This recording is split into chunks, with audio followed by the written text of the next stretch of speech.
Chers collègues, très chers collègues. Monsieur le Président, Madame la Ministre, mes chers collègues, ma question porte sur le déroulement des examens et concours dans l'enseignement supérieur durant la crise que nous traversons. Ceux-ci font l'objet de vives inquiétudes au sujet du respect de l'égalité des chances des étudiants qui s'y présentent, ainsi que de la préservation de la santé et de la sécurité des usagers et des fonctionnaires. En ce qui concerne les classes préparatoires, tout d'abord, si l'organisation des épreuves écrites semble bien se dérouler, des incertitudes subsistent concernant l'hébergement des concurrents, notamment en Île-de-France, en raison de la fermeture des internats. Des négociations sont en cours avec les Crous, mais des solutions restent à trouver. Ces questions d'intendance impliquent également les épreuves écrites en outre-mer où la mise en loge des élèves, c'est-à-dire l'isolement en raison du décalage horaire, est remis en question. La situation est plus alarmante pour les concours de première année communes aux études de santé, dont le ministère a imposé que la deuxième moitié soit maintenue malgré l'épidémie. À Toulouse notamment, s'ajoute une interrogation d'ordre pédagogique avec des épreuves modifiées et vidées de leur sens. Les inquiétudes sur le plan sanitaire, eu égard au nombre considérable de candidats, près de 3 000 au total, à l'heure où les rassemblements de plus de 10 personnes demeurent interdits. Comment garantir la sécurité du millier de candidats et organisateurs réunis une journée entière en lieu clos? Enfin, d'une manière générale, les établissements sont en attente des directives claires concernant le traitement à réserver aux étudiants dits à risque ou encore présentant des symptômes du coronavirus au moment ou en amont des épreuves. C'est pourquoi je vous demande, avec beaucoup de mes collègues, Madame la Ministre, de nous préciser de manière très concrète les aides et moyens mis en œuvre par le gouvernement en faveur des établissements pour faciliter et sécuriser la passation des différents examens et concours. Je vous remercie. Merci. Madame la ministre, votre réponse. Merci, Monsieur le Président, Mesdames les sénatrices, Messieurs les sénateurs, Madame la sénatrice Laborde. Merci pour cette question qui permet avant tout de valoriser le travail exceptionnel qui a été réalisé par les établissements et par les services des ministères chargés de l'éducation nationale et de l'enseignement supérieur ces dernières semaines.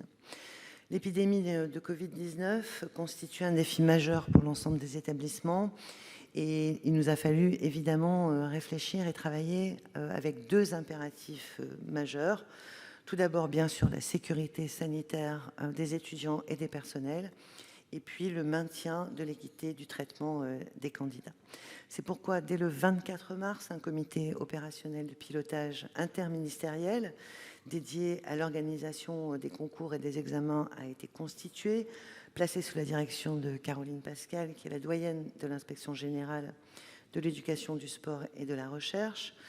Plusieurs annonces ont été faites. Chaque candidat a été informé individuellement des modalités de passage de ces épreuves.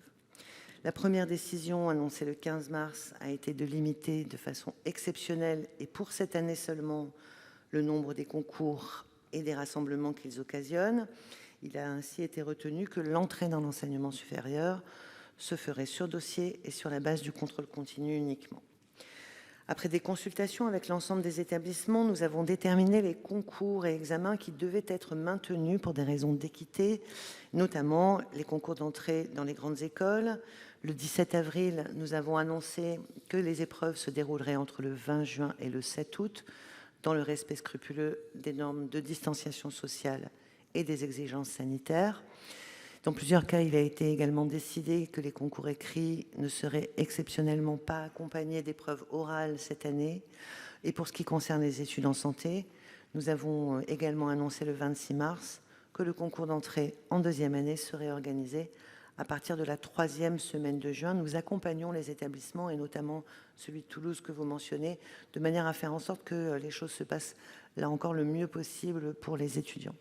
Nous avons préparé un protocole sanitaire qui a été validé la semaine dernière par la mission de Jean Castex et le ministère des Solidarités et de la Santé. Les équipes du ministère ainsi que les établissements et les rectorats sont mobilisés pour mettre en œuvre ce protocole qui a été publié.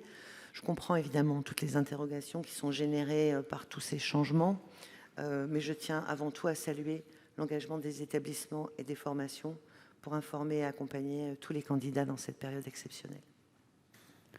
Merci. Madame Laborde, il vous reste 36 secondes si vous voulez pour répondre à Madame la ministre. Merci, Monsieur le Président, je les prends. Merci de votre réponse, Madame la Ministre. Je sais bien que ce n'est pas facile et vous avez répondu de façon assez satisfaisante à ma question.